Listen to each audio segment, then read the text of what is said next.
the same meaning. It doesn't belong to those categories that were created back in 1738. But it's one of those places in which the term begins to develop into what later became this pseudoscientific classification.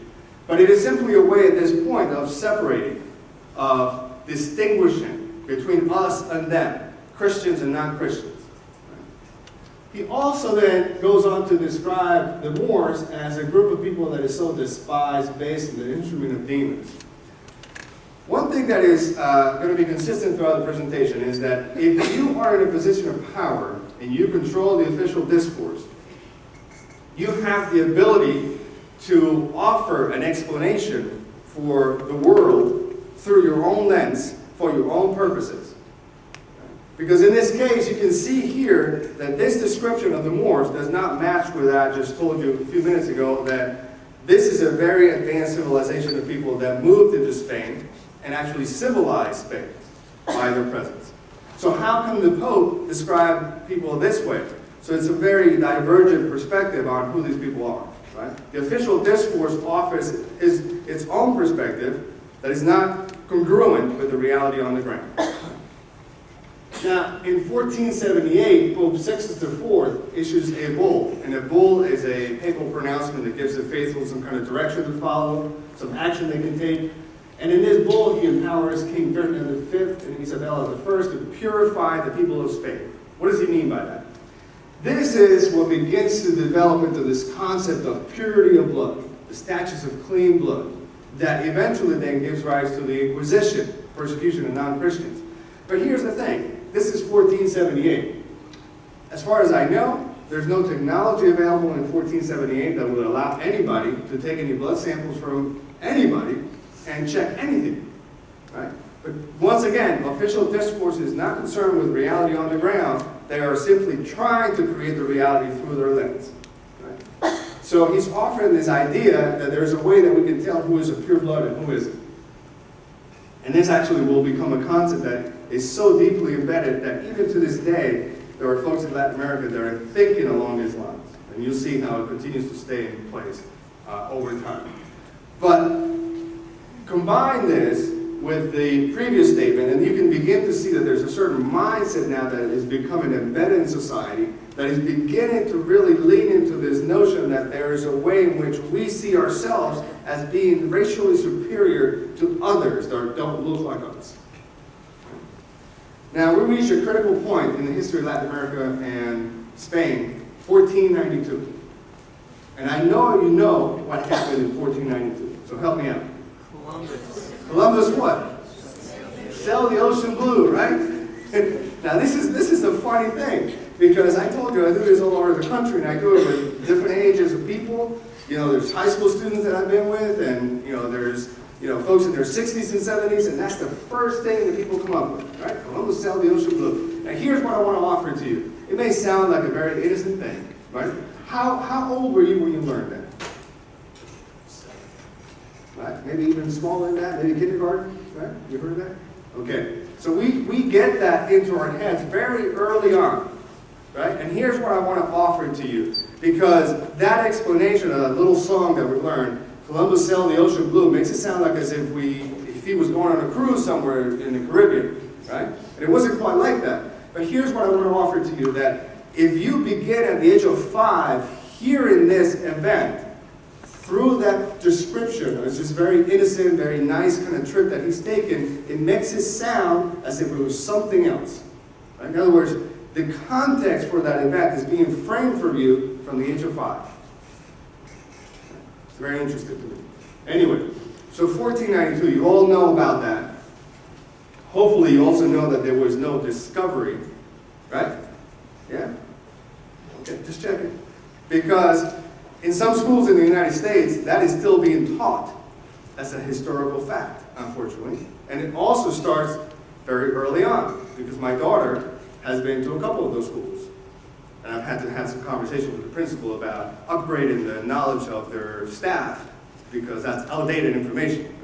It's very interesting. It's still showing up as a historical fact. Now, if you go to Latin America, everywhere in Latin America is still being taught as a fact. Everywhere. It's not contested anymore. Or not yet. So something else happened the same year, in 1492, earlier, before the voyage of Columbus. And I wonder if anybody here knows what that is. Something happened earlier. What's that? Granada? What is that? They won the Battle of Granada. And that was the big battle that allowed them to control Spain. okay, so earlier in 1492, the Moors are finally expelled, thrown out of Spain. Now, why do I mention that and connect that with the voyage of Columbus? Because now you have this process that have lasted roughly about 800 years, in which this mindset is deeply embedded in society in Spain. So the folks that go with Columbus in search of India are folks that are deeply embedded in this mindset of racial superiority.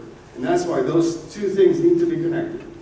Right? It's also one of those things that, you know, if you've taken any history courses, most of the times they are not taught as if they had any connection to each other. So one of those ways in which we get, swindled, if you will, about what the history was and the connection between events in history. Right? Okay, so what happened with the arrival of Columbus? Immediately. I'm not talking about 30 years down the road. I'm talking what is the immediate impact of the arrival of Columbus on the indigenous population? Disease. What happens with disease? They don't have the immunities that the Europeans had. Okay, so indigenous people died because they were exposed to diseases that they were not exposed to before. Okay, anybody else has any other things to offer in terms of what happened to the indigenous population? Okay. Here's the thing, one more time. We are afraid because everywhere I go, that's the first thing that people have access to, because that's what we have been told. Now here's what I want to offer to you. Anywhere between 20 to 100 million indigenous people died in this process. 20 to 100 million indigenous people. It is impossible that 20 to 100 million indigenous people would have died simply because they were exposed to diseases. So, once again, these events are framed through the lens of the victors.